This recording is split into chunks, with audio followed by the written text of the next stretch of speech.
and welcome. I'm Jade of Jaded Reader, and today I'm doing my September and October wrap-up.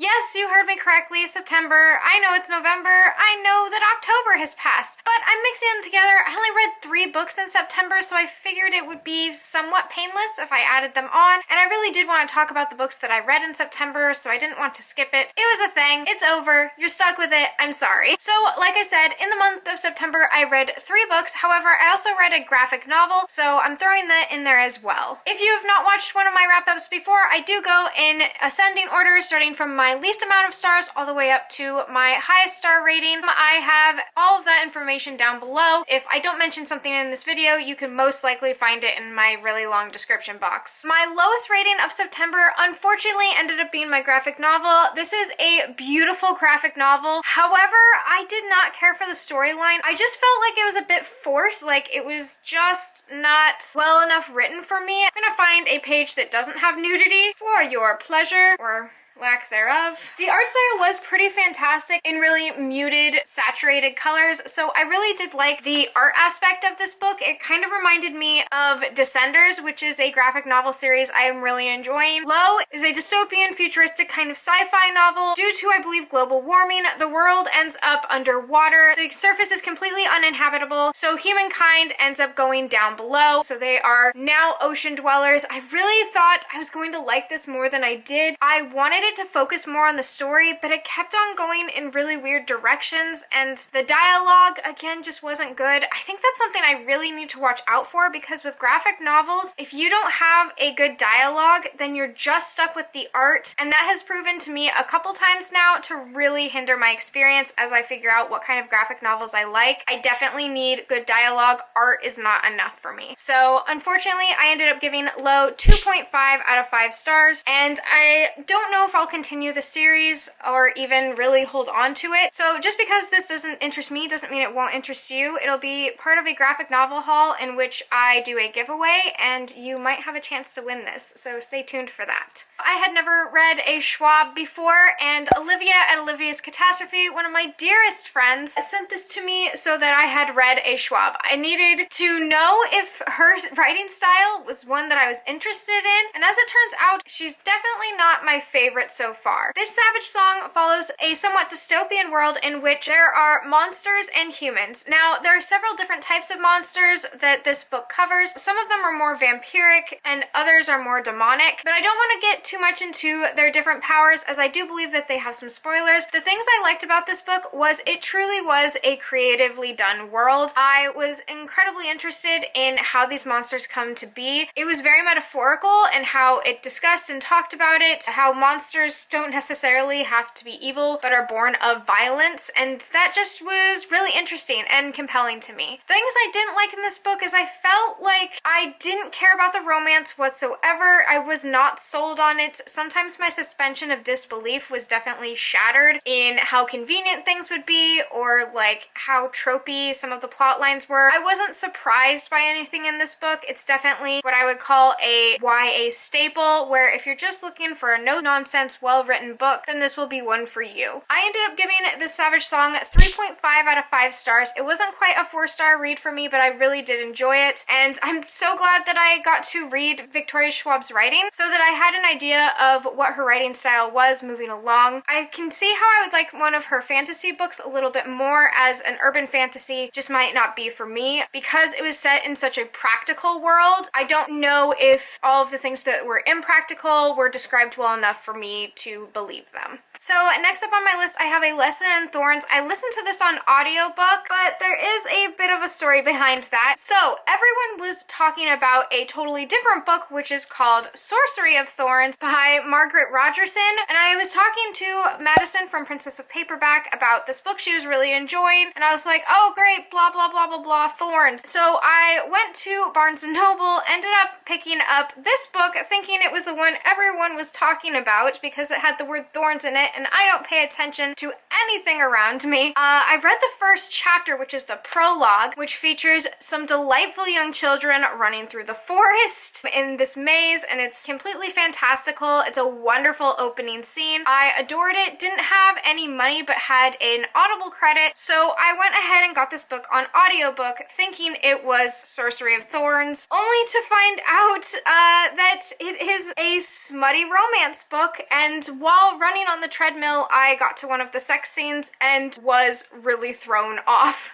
Going into this, I'd like to say this is a smutty romance adult novel in which you have a woman librarian go to a mansion in England and have the job of sorting through things. She also is sorting through a couple different relationships and trying to find her lost mother. Her mother had disappeared a long time ago. It's a wonderful mystery story, and there's also plenty of sex, romance, nudity, BDSM, and poly relationships with a variety of different genders enjoying each other in an abundance of ways. I do not recommend this for the treadmill in an open public gym. However, I really did end up enjoying the story, despite it not being what I thought it was, and I ended up giving A Lesson in Thorns by Sierra Simone 4 out of 5 stars. Finally, in the month of September, I read A Secret Life of Bees by Sue Monk Kidd. This is a book I've had on my TBR for a really long time, and I'm so glad that I finally got to it. While the beginning of A Secret Life of Bees is quite upsetting, and there are trigger warnings for murder and loss of a loved one, as well as a lot of racial slurs, it's set in 1964 South Carolina in the United States. This follows our main character, Lily Owens, who is an 11-year-old girl. It is written from her perspective, and you get such a genuine childlike narrative in this. It really helps put some things into perspective as Lily battles with her prejudice as a young white girl in the South during the civil rights movement, her relationship with Rosaline, who is an older African-American woman trying to vote. After a whirlwind of events, the two end up on a farm with a family of beekeepers who are also African-American, and as Lily grows up around them, she has a better understanding of herself and the world she lives in and what she can do to better it. I would love to know what your guys' perspectives are, as I'm not coming from a well-informed perspective. I went into this book just openly reading it, and I ended up giving it 4 out of 5 stars. Moving into my October reads. Yes, now we are caught up. In October, I read a total of 5 books. This was actually pretty good for me, as one of them was huge, and the first book I'm going to talk about in October was also the one I started with, and that was A Secret History of Witches by Louisa Morgan. I'd like to talk about what the story is about because that is what instantly compelled me. My mom was very touched by this book. It was important to her, and as we were going to Salem to kind of embrace part of our witchy lineage, it was really important to me that I pick it up and give this book a try. I also was just immensely curious, and it was October, 'tis the season to read books about witches. This book goes through generations of witches. It starts with Nanette and then goes through the descendants of this line as they try and hide their powers, their witchcraft. Some of them don't even believe in witchcraft. Some of them don't want to practice. Some of them do. It was really interesting to see a book done like this where you cycled through so many main characters and got to stay in this family to see where they ended up. Not all of them were stellar personalities. It really made for an interesting read, and it really did feel like I was reading several books within one. So if that's something that grasps your interest, I think that going through multiple descendants was done really well in this book. So I started off really enjoying this book. I read it on my Salem and Boston trip, which I vlogged up above for you, and I continuously did enjoy it, but there were definitely moments that it dragged or it just became formulaic. Now, I also had a couple pressing thoughts on this book that I really wanted to address. First off, there are trigger and content warnings for this book for rape, drugging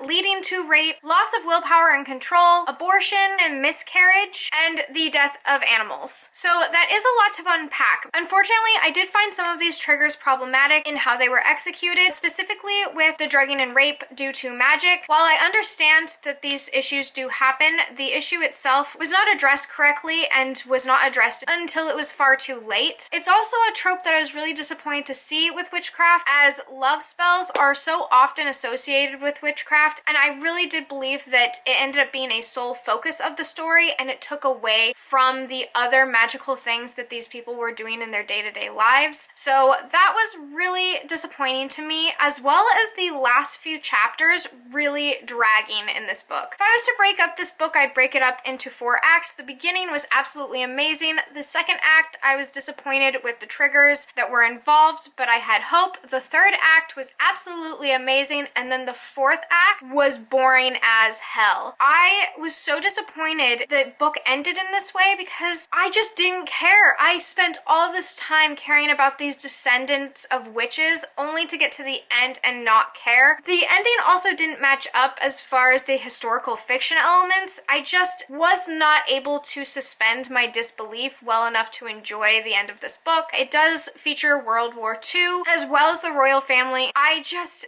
didn't find that it was well executed. It felt really random, and I just wish the story would have ended differently. Another aspect I did not care for, it's something I personally disagree with. There is a line in this book that makes this very strong assumption that you have to have a female to pass down the line. There are both male and non-binary and gender fluid witches out in the world. You do not have to be female in order to practice witchcraft or have it passed down through generations. So I feel like that severed some sort of connection I had with this book because I felt like it was not being inclusive, and that to me was disappointing, as well as there being a lesson to never stop practicing witchcraft, and I don't find that to be true either. That's one of the things I enjoy about witchcraft, is that it's not something you have to practice. So I thought it was really kind of odd that they were pigeonholing this faith into such a specific group, being generational practicing females that never stopped and so often used witchcraft to get their way. Some of the witchy things that I did like about this book was that it had a lot of natural witchcraft of just tilling the fields, following the Sabbats, recognizing the seasons. Some of them didn't practice openly and some of them barely practiced at all but believed in it, and I really liked that variation of belief within witchcraft, so that was really nice to see and I enjoyed it quite a bit. And getting to see each character interact as the generations continued was really interesting. There were so many aspects of this book I enjoyed, and I ended up giving it a 3.5 out of 5 stars. I just ended up having a lot of thoughts at the end, and that's actually one of the traits of a good book to me, is that it makes me think. What I spent most of my October reading was The Diviners by Libba Bray. So I had started this last October, and this is the most October read I can think of. This had such creepy atmospheric vibes all the way through it. The 1920s New York fit perfectly in this psychic occult urban fantasy that I just could not stop reading. It follows several different perspectives. The main perspective I would say being Evie's.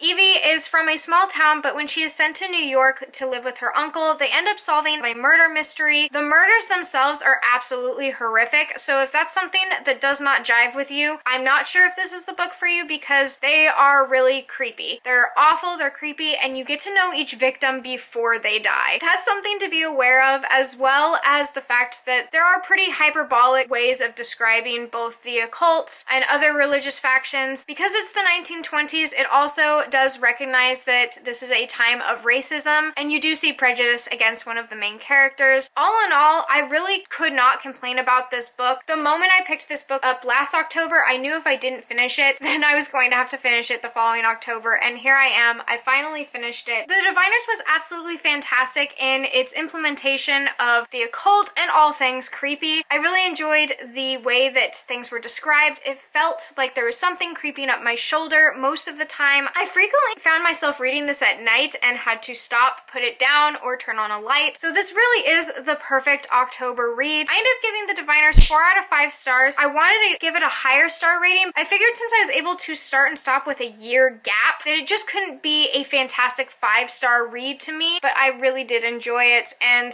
this book cover is so fantastic. I definitely want it displayed on my shelves. I have continued on with Death Note. This is volumes 3 and 4. I am really enjoying this series. I don't have a lot to say on them, however, because as I talk about each individual one, I kind of give away spoilers, so I'm just gonna say I'm still really enjoying these. I feel like this is smack dab in the middle of the best part of Death Note, so both of these received 4.5 to 5-star ratings from me. If you don't know about Death Note, I've explained it several times on my channel, but I'll do it again just for you. This follows the character Light Yagami as he finds a death note on the ground. If you write a person's name in the death note, they will die. However, the death is described within the death note, or they will die of a heart attack if that is not done. These books do feature lots of death. They feature the Shinigami Ryuk, who is my favorite character. He is a death god. More characters have been introduced. There is a fantastic rivalry between two of the main characters. I'm just having lots of fun with the twists and turns, and I guess it'd be called a magic system in this manga. So if you are looking for a manga to pick up that is long and consistent with its fantasticness, as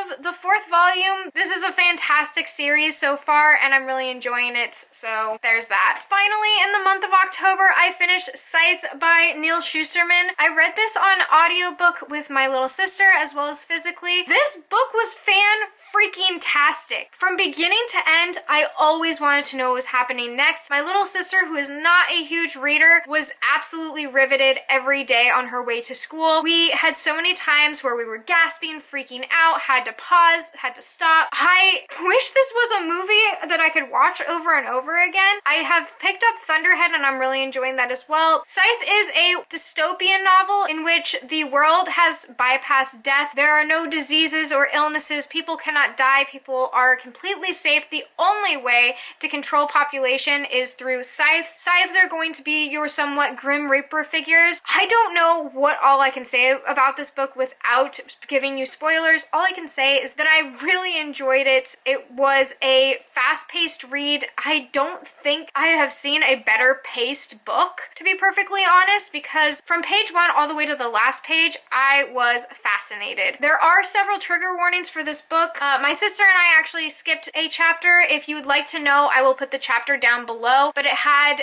some severe trigger warnings both my sister and I avoid. So some trigger warnings for this is terrorism, specifically mass shootings, as well as some individual murders that can be pretty upsetting. There is also a classroom shooting that my sister and I skipped. There is also a chapter that has a suicide via cutting. So if cutting or suicide via cutting are things that upset you, trigger you, or you just want to know about beforehand, that chapter will be in the description box in order to make you aware of it more specifically, as I found that it didn't actually upset anything for me to skip the chapter entirely. The leading chapter explains everything that you would need to know without any of the upsetting details. This book also has kind of a trial trope in which you have two main characters pitted against each other. It did have a bit of a Hunger Games vibe in the fact that you have romantic interests, you have a trial, and you have death.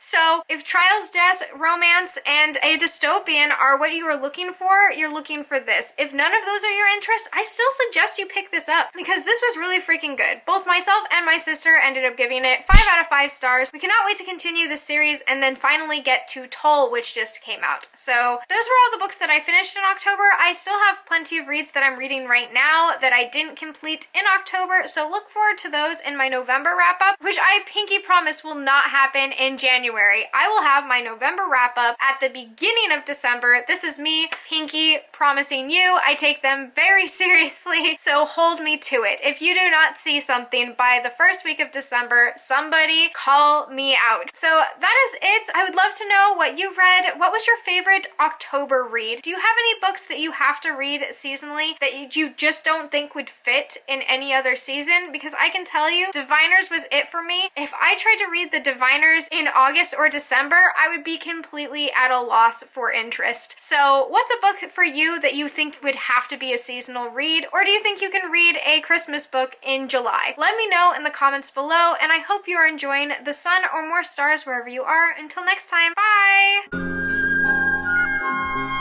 How do I say this? I'm struggling with words. I was red hot on that treadmill and it had nothing to do with my workout. Oh, Jesus, this is just a nightmare. I've tried to explain this book like 6 times, so this is my frustration. So, oh crap, Rachael's live show is starting, so I have to hurry. I really liked this. It doesn't matter. Light Yagami finds a death note. This is long and fantastic, and that's what she said. Typically follows two scythes.